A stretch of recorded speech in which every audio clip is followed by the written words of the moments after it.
So my name is Ben Caesar, and I'm a consultant trauma and orthopaedic surgeon, and I work predominantly in the southeast of England, based in Brighton and London.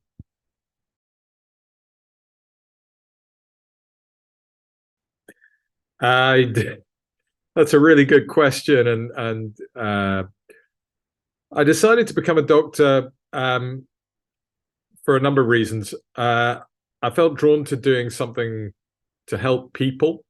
I enjoy interacting with patients, but I'm somebody who likes to fix things, and so that probably drove me towards my particular specialty.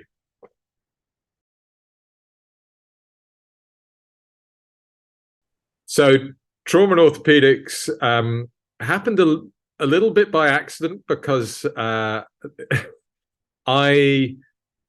I was told when I arrived at medical school I would be a trauma and orthopedic surgeon almost from day one, because I'm a you know I'm well over 6 foot tall. I weigh over 220 pounds. I play rugby, and people said, oh, you're going to be an orthopedic surgeon. So I fought against it for years and decided I was going to try and be a plastic surgeon because that was fine and delicate stuff, and that's what I wanted to do.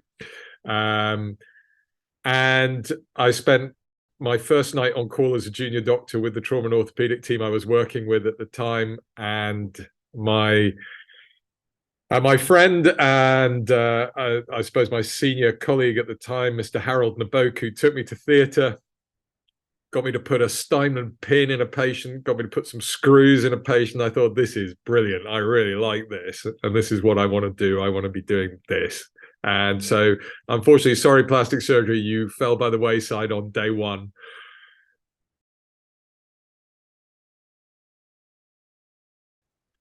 So I think the really rewarding part of the job is, regardless of whether I've operated on someone or managed to instigate a conservative management plan for a problem, is just seeing people getting better and getting back to what they want to do. From a big trauma perspective, it's so good seeing people able to function, able to get back to work, able to walk, when they've had a big lower limb injury, or get the use back in their arms when they've had a big upper limb fracture. From the soft tissue work I do, it's really rewarding seeing guys get back to the sporting activities they want to do. I love seeing, pictures of the people I've looked after either back out on a rugby pitch or a soccer pitch, or dare I say, even my parkourists who I treat down in Brighton quite regularly. I see Instagram videos of them throwing themselves off more buildings. But I know there's a big piece of metalwork inside someone's arm and it's holding up to the strain. So yeah, these things are good. People get back to doing what they enjoy.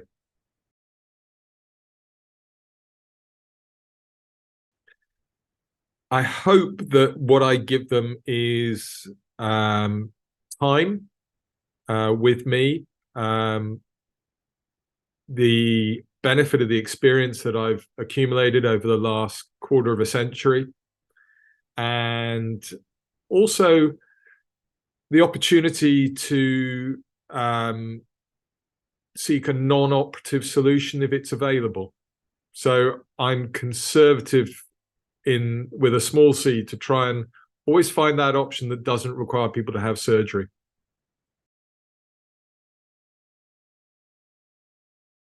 Do you know, there is nothing better than coming into a consulting room, wherever it is, and just seeing a smile on a patient's face, knowing that things are going well, things are getting better.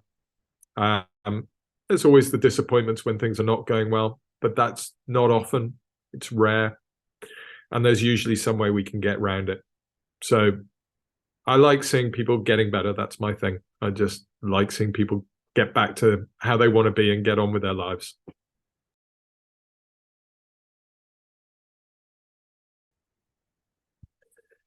Ooh, that's a good question. Do I have any mantras? I don't know. I don't know that I do have any mantras, other than one of my fellowship trainers, who is a very, very well-known elite sports knee surgeon in London, once said to me, and I've taken this to heart, it says, Ben, I treat all these amazing athletes and I operate on a lot of them to get them back to sport.